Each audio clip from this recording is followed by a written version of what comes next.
303장 찬양입니다.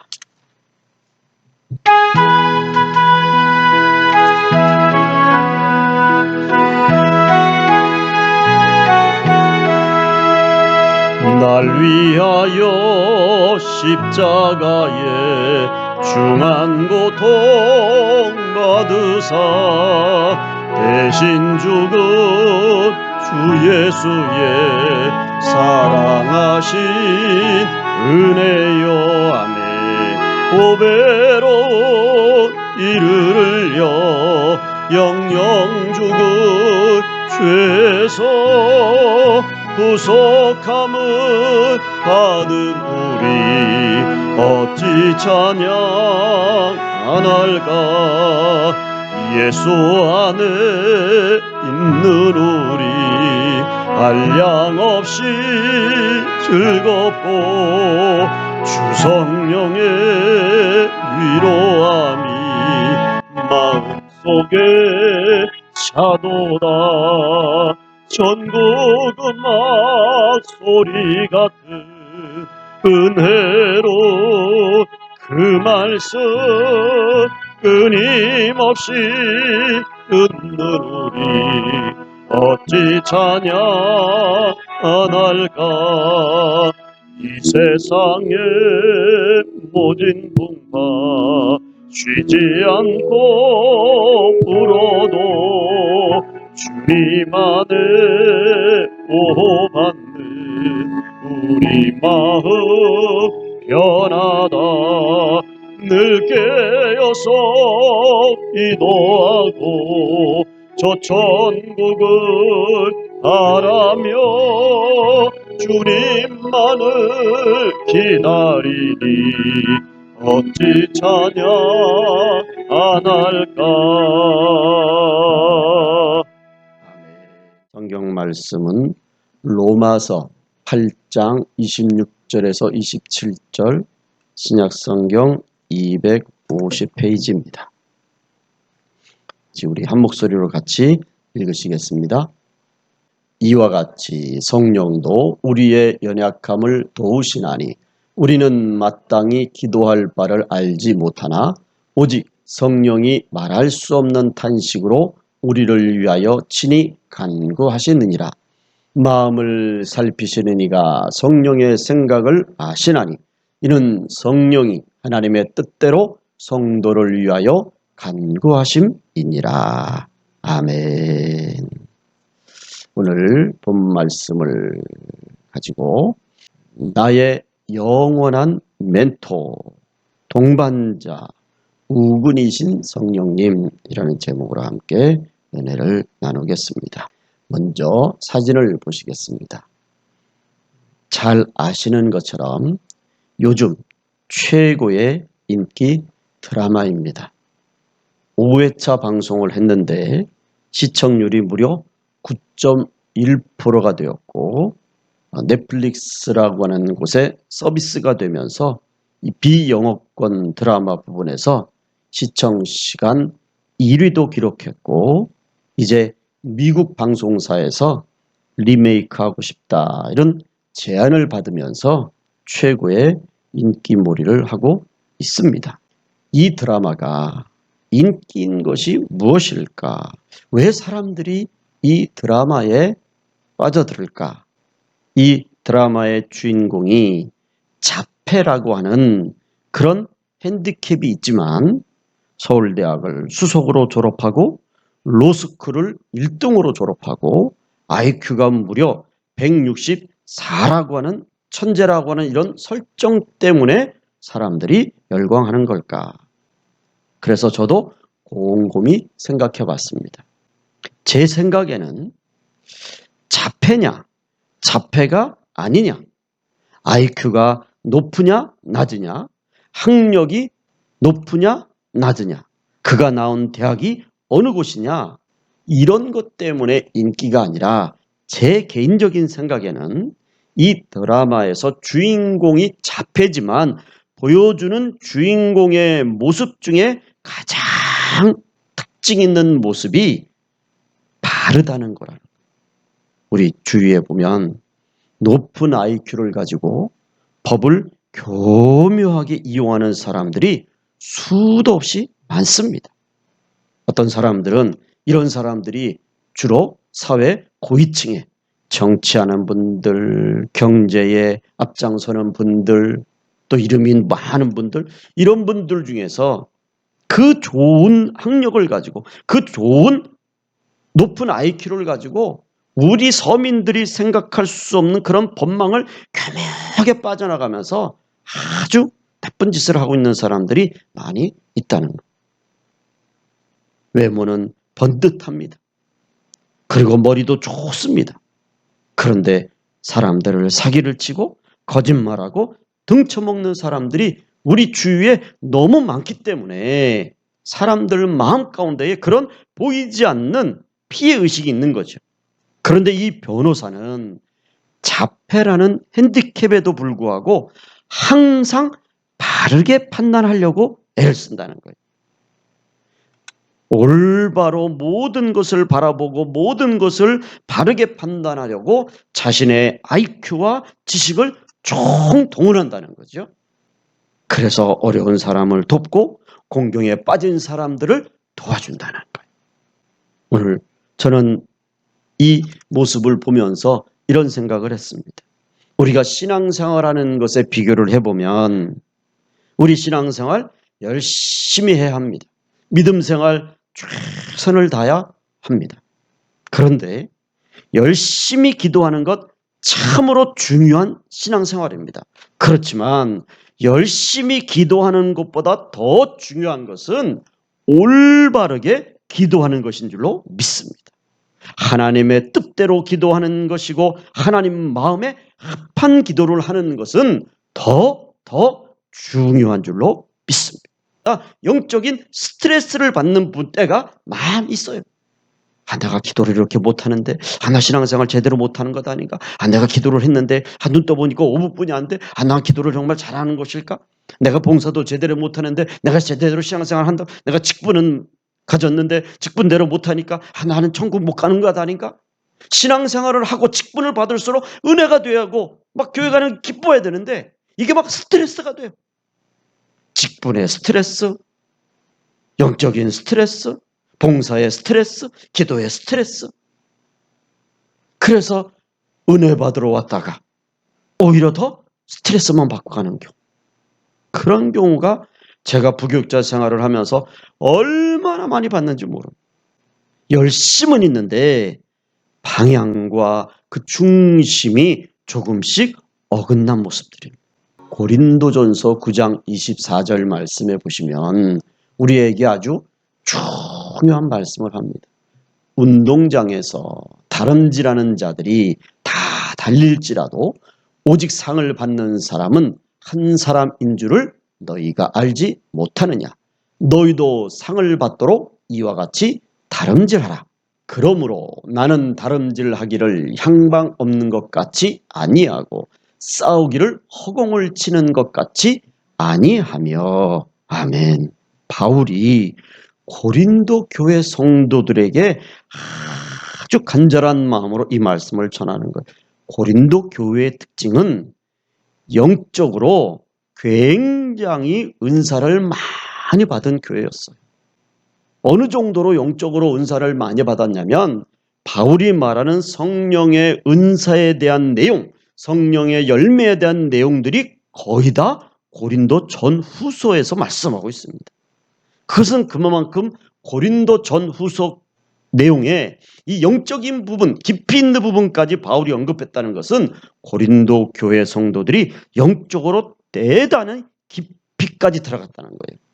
그런데 고린도 전후서를 읽어보면 바울이 기록한 서신서들, 그 서신서들 중에서 바울이 개척한 교회들 중에서 바울이 설립한 교회들 중에서 가장 영적으로 문제가 많은 교회 중에 하나가 고린도 교회.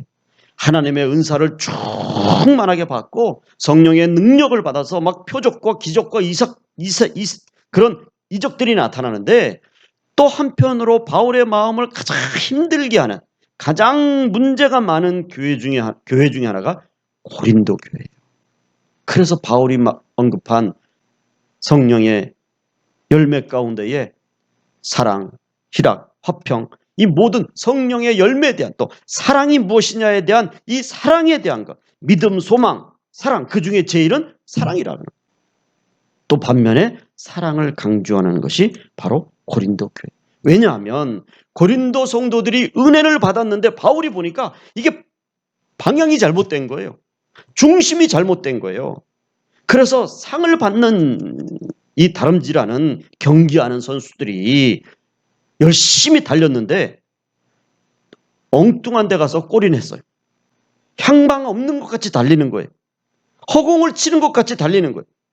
저들의 신앙생활이, 저들의 기도 생활이 향방 없는 기도예요. 허공을 치는 기도예요. 그게 너무 안타까우니까 바울이 고린도 교회를 향해서 이제는 그렇게 하지 말고 그 방향이 올바로돼야 되고 중심이 올바로돼야 됩니다. 이 올바른 신앙생활, 올바른 은사, 올바른 믿음의 삶을 바울은 고린도 교회를 통해서 강조하고 있습니다. 사진을 한 장 더 보시겠습니다. 축구 선수죠. 이 선수는 안드레스 에스코바르라고 하는 콜롬비아 축구 선수입니다. 그런데 이 선수가 1994년도에 미국의 월드컵에서 자책골을 넣어요. 자살골을 넣죠. 그래가지고 콜롬비아가 집니다. 그리고 콜롬비아로 돌아가서 그 자살골 때문에 총에 맞아 죽어요. 그 기사 내용을 보면 이렇게 되어 있습니다. 콜롬비아는 94년 미국 월드컵 대회 시작 전 펠레가 지켜세운 월드컵 우승 후보 영순이었다. 지역 예선에서 전 대회 준우승국 아르헨티나를 5대0으로 격파했고 프란시스코 마투라나 감독의 용병술은 최고였다. 그러나 막상 뚜껑이 열리자 콜롬비아는 루마니아에 1대3으로 패했다. 2차전에서는 수비수 안드레스 에스코바르 선수 자책골로 미국에 패배했다. 대회 직후 감독 마투라나는 에콰도르로 망명해버렸으며 자살골의 주인공 에스코바르는 총탄을 맞고 숨지는 월드컵 최고의 불상사가 생기고 말았다. 참 안타까운 그런 비극적인 내용입니다. 제가 왜 이 말씀을 드리냐면 골을 넣는 것도 중요해요. 그렇지만 바르게 넣는 것이 얼마나 중요한지를 우리에게 보여주지 않습니까? 물론 이 선수가 자살골을 넣고 싶어서 넣겠습니까? 그런데 그것을 바라보는 사람들 마음, 눈마다 생각마다 그게 다른 거란 말이죠. 우리나라 지금 최고의 축구 선수는 손흥민입니다. 이 손흥민 선수가 뛰는 토트넘이라고 하는 그 축구단을 이제 초청해서 우리나라에 왔잖아요. 그래서 우리나라 선수들과 경기를 뛰었어요. 물론 손흥민 선수는 토트넘 선수로 뛰었죠. 그런데 경기를 하다가 손흥민 선수 생각에 야 이건 우리나라가 이겨야 돼. 그래가지고 본인은 토트넘 선수로 뛰는데 우리나라를 위해서 골을 자기네 골대에다 갖다 넣었다고 생각해 보십시오. 물론 애국심이지만 그건 말이 안 되는 거잖아요. 여러분 우리의 신앙생활에서 우리가 놓치고 지나가는 게 바로 이거예요. 열심히 기도하는 것 정말 중요해요. 아주 중요한 신앙생활입니다.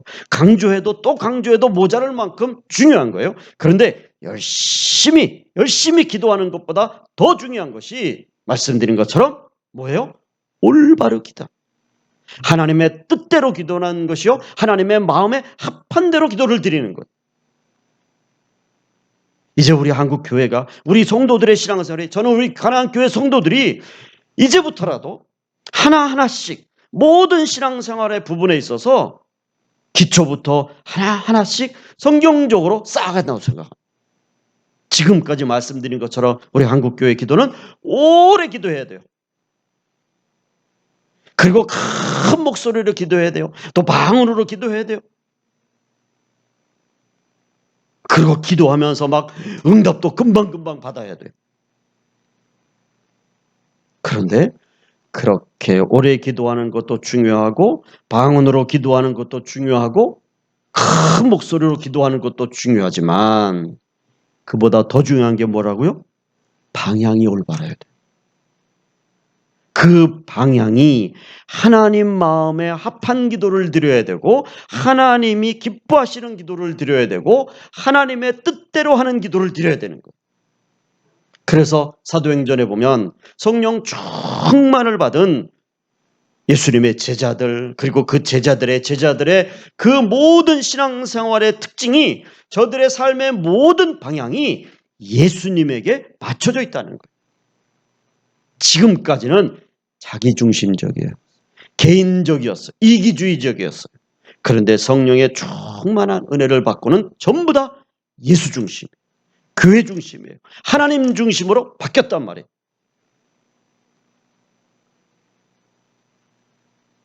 오늘 우리가 신앙생활 할 때 다시 한번 이제부터라도 내가 신앙생활 하는 것이 과연 올바로 하는 것인가? 그 첫 번째 내 기도가 올바로 하는 기도인가? 정말 하나님의 뜻대로 기도 생활하는 것인가? 하나님 마음에 합한 기도를 드리는 것인가? 그것을 우리가 점검해보고 이제부터라도 우리의 기도가 정말 하나님의 뜻대로 하는 기도가 되는 그런 기도의 생활을 하시는 우리 가나안의 성도님들이 되시기를 주님의 이름으로 축원을 드립니다. 오늘 본문 로마서 8장 26절 27절 말씀의 핵심이 바로 이거예요. 우리의 기도가 항상 올바른 기도, 하나님의 뜻대로 하는 기도가 되기 위해서 성령님께서 강력하게 우리를 도와주신다는 말씀이에요. 그래서 오늘 로마서 8장 26절에 보시면 이와 같이 성령도 우리 연약함을 도우시나니 우리는 연약한 거예요. 우리가 신앙생활을 해보서 아시지만 연약하잖아요. 하나님 말씀을 다 알고 있지만 말씀대로 온전히 신앙생활하지 못하잖아요. 이 연약하다는 것은 육체적인 연약을 물론 문자적으로 보면 육체적인 연약도 의미할 수 있지만 이건 영적인 연약함을 말하는 거예요. 영적으로 많이 연약해요. 목사인 저를 비롯해서 아무리 직분이 있어도 연약한 건 어쩔 수 없는 거예요. 그 연약함을 성령께서 도와주시는 거죠. 그래서 연약하기 때문에 우리는 마땅히 기도할 바를 알지 못하는, 여기 마땅히 기도할 바를 알지 못한다, 이 말은 내가 기도하는 그 내용을 내가 모른다는 게 아니에요. 내가 기도하는데 왜 내가 내 기도하는 내용을 왜 모르겠습니까? 자녀들을 위해서 기도하고 교회를 위해서 기도하고 이웃을 위해서 기도하고 선교를 위해서 기도하고 내가 기도하는 내용들을 내가 다 알아요.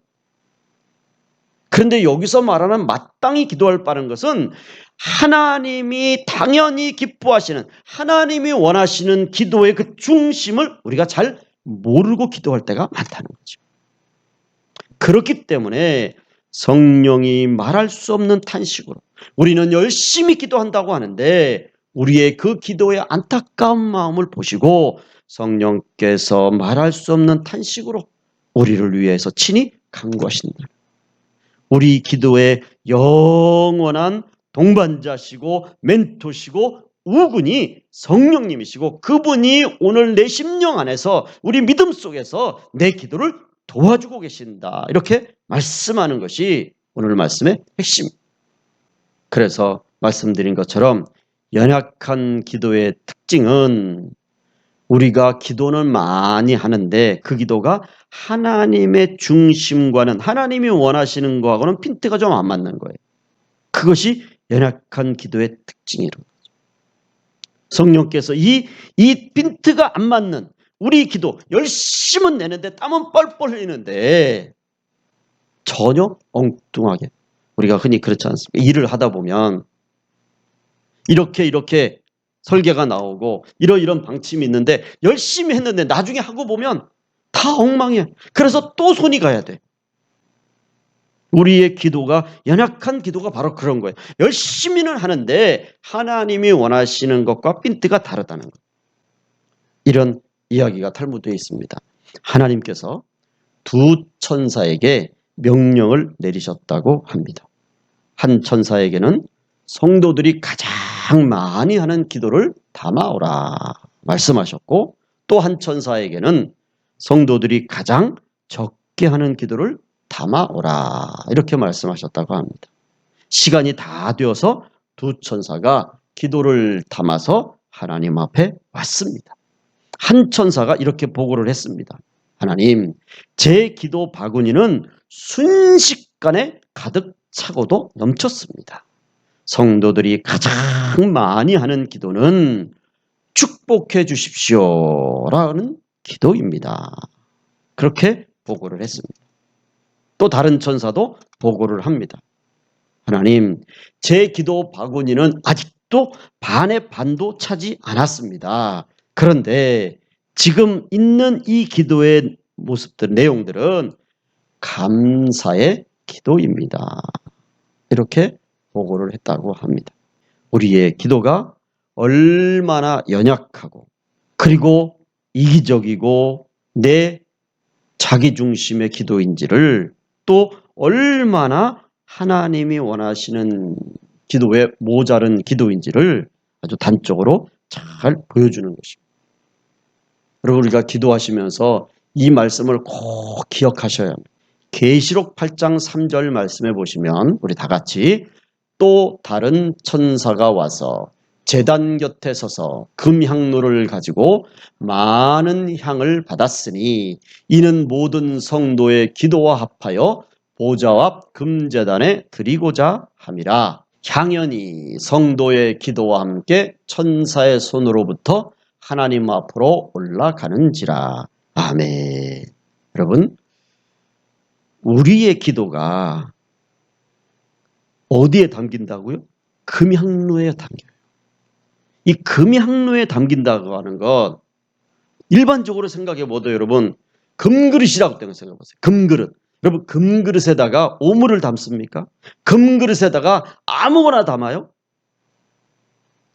우리의 기도를 금그릇에 담는다는 것은 그만큼, 금그릇만큼의 가치가 있다는 거죠. 그만큼 우리의 기도를 귀하게 보신다는 거예요. 그렇기 때문에 우리의 기도가 금향로에 담기기 위해서는 우리의 기도도 금향로만큼의 그런 가치 있는, 수준 있는 기도를 드려야 된다라고 하는 뜻. 그런데 여러분, 우리 기도의 대부분의 기도는 어떤 기도입니까?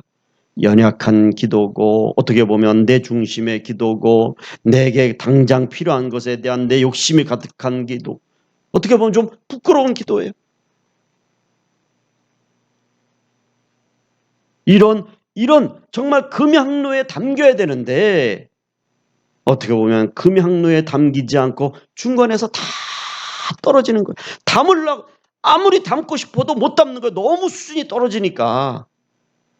말도 안 되는, 금향로에 못 들어가는 거예요. 많은 기도가 올라가는데 이걸 못 담는 거예요.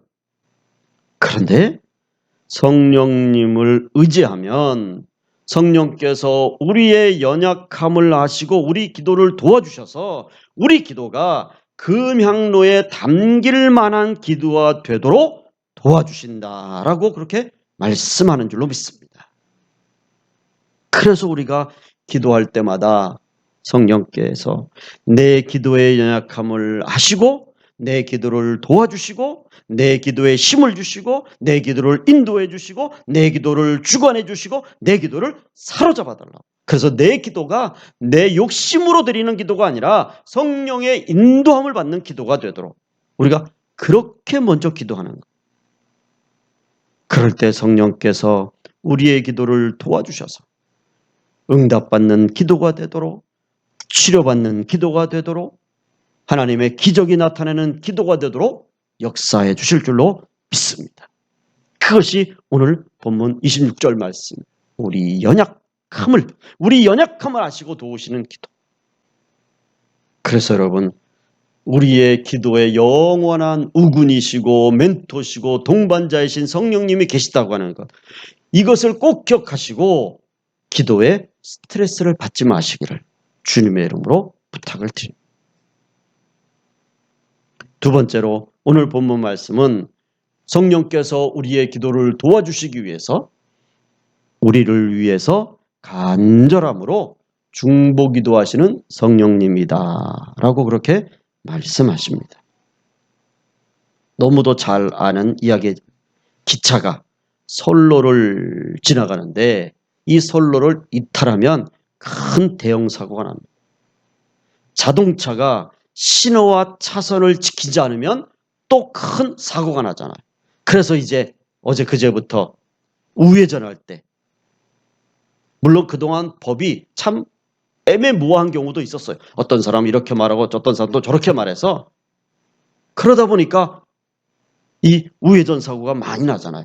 그러니까 아예 이제는 그냥 더 세분화시켜서,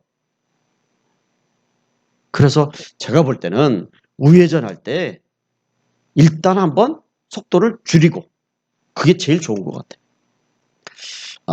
한 20년 전인가요? 30대 정도 됐으니까 한 30년 전이라고 치고, 그때 일본에 선교를 청년들을 데리고 간 적이 있습니다.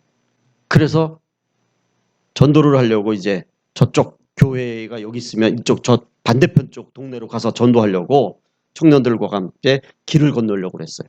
신호등이 없어서 우리는 습관적으로 차들이 없으면 그러면 건너려고 서 있었습니다. 그런데 저쪽에서 자전거를 타시는 할아버지 한 분이 신호등이 없는 그 신호를 그냥 잠깐 섰다 가시는 것이 아니라 그냥 내 차들이 막 오는데 내 차 그냥 가는 거예요. 우리도 모르게 저를 비롯해서 청년들이 막 이렇게 깜짝 놀랐어요. 왜 섰다 가야 되잖아요. 차가 오는데. 그런데 그냥 건너가는 거예요. 그런데 깜짝 놀랄 일은, 그렇게 가시는 분도 전혀 걱정도 없이 그렇게 건너가고, 차들이 자전거가 보이니까 알아서 다 서요. 빵빵거리는 사람 한 사람도 없었습니다. 물론 다 그런 건 아니지만, 우리나라도 그렇지만, 제가 그걸 보면서 그 문화적인 충격이라고 그럴까요?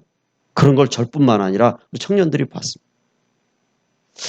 야, 이게 어떻게 가능할까? 이게 어떻게 이런 일이 있을 수 있을까? 그런데 그런 게 일어나는 거예요.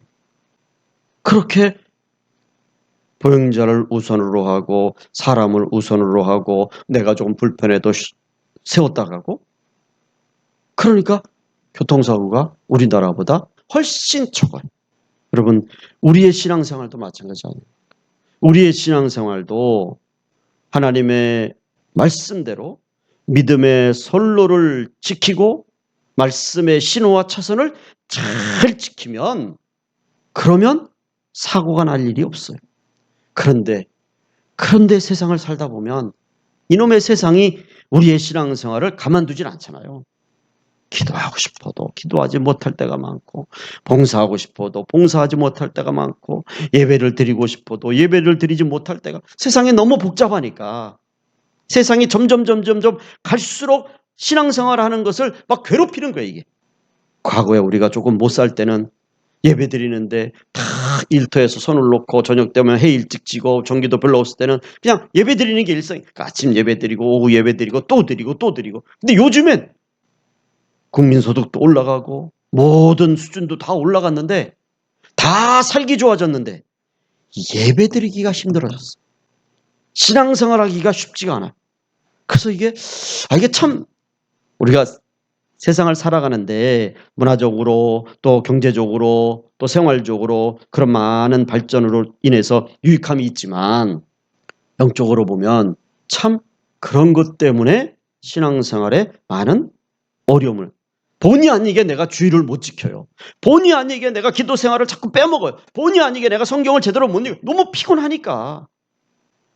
여러분, 밤 1시, 2시 나가서 보십시오. 도로에 차들이 얼마나 많은지 모릅니다. 우리가 외곽에 있으니까 아시겠지만, 우리가 만약에 저 지방을 내려간다 그러면 영동선 내려갈 때 한번 보세요. 저 분당 지나서 거기 어딥니까, 여러분? 하여튼 새벽 6시, 여기서 새벽 6시에 내려가도 그쪽 가면은 꽉꽉 막혀요. 정말 복잡합니다. 정말 바쁘게 살아요. 이 말은 하나님의 말씀대로 우리가 신앙생활을 하나님의 말씀의 법대로 신호대로 차선대로 지키며 신앙생활하기가 쉽지 않다는 것.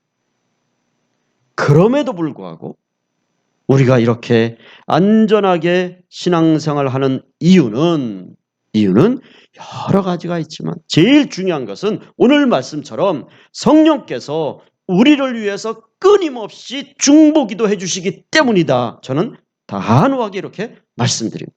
그래서 오늘 27절 말씀에도 보시면 마음을 살피시는 이가 성령의 생각을 아시나니 이는 성령이 하나님의 뜻대로 성도를 위하여, 나를 위하여, 우리를 위하여 간구하심이니라. 아멘. 우리를 위해서 간구하시는 성령님이 하나님이 우리에게 가지고 계신 생각들을 정확하게 아셔서 그래서 우리에게 하나님의 뜻대로 기도할 수 있도록 우리를 위해서 뭐 하시는 거예요? 중보기도 해주시는 거예요. 나를 위해서. 우리 성령께서 24시간 주무시지도 않고 계속해서 하나님의 뜻대로 간절하게 우리를 위해서 중보기도 하십니다. 여러분, 우리는 이것을 꼭 기억해야 합니다. 우리가 이렇게 신앙생활 이렇게 하는 것, 내가 지금까지 살아온 것, 여러분 주위에, 여러분 가족 중에 여러분을 위해서 중보기도 해주시는 누군가가 계시기 때문에 부모님이 되셨든지 형제가 계셨든지 아니면 친한 친구분이 계시든지 누군가 우리 주위에서 나를 위해서 중보기도해 주시는 이 기도의 동역자가 있기 때문이다. 이것을 우리는 꼭 기억해야 합니다. 그리고 더 나아가서 성령께서 하나님의 정확한 뜻대로 우리를 위해서 지금도 중보기도 하고 계시다는 그 기도의 힘으로 우리가 살아가는 것이고 그 기도의 은혜로 우리가 지금까지 오게 된 줄로 믿습니다. 그리고 성령님의 그 중보기도로 우리는 또 한 주간도 믿음으로 나가게 되는 줄로 믿습니다. 그래서 저는 우리의 신앙생활에 가장 우군이 되시고 그리고 멘토요 동반자 되신 분이 성령님이시고 이 성령께서 우리의 기도를 도와주시고 우리의 기도에 중보기도 해주시고 우리의 기도에 말할 수 없는 탄식으로 간절하게 우리를 위해서 지금까지 기도해 주셨고 또 앞으로도 기도해 주시고 그래서 우리가 기도할 때 우리 자녀들을 위해서 기도할 때 성령께서 우리 자녀들을 붙잡아 주시고 우리 자녀들을 인도해 주시고 우리 삶을 책임져 달라고 그렇게 기도하면 우리와 함께 하시는 성령께서 우리 자녀들의 앞길을 인도해 주시고 우리의 발걸음도 인도해 주시고 우리 교회도 축복해 주시고 우리의 모든 삶을 책임져 주실 줄로 믿습니다. 이 사실을 꼭 기억하시고 내가 조금 부족할지라도 내가 조금 연약할지라도 나를 위해서 24시간 간절한 마음으로 기도하시는 성령께서 계시다고 하는 것.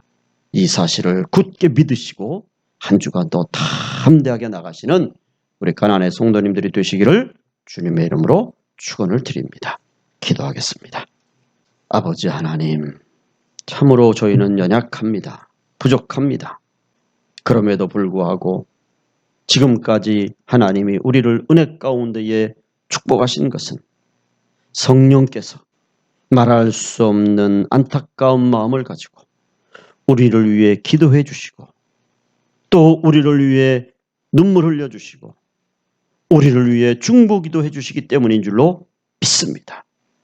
우리의 영원한 우군이시고 멘토시고 동반자 되신 성령께서 지금도 나를 위해 기도하고 계시는 이 믿음의 담대함을 가지고 이 한 주간도 한 걸음 한 걸음 나아가는 우리 모두가 될 줄로 믿사옵고 예수님의 이름으로 기도 올리옵나이다. 아멘.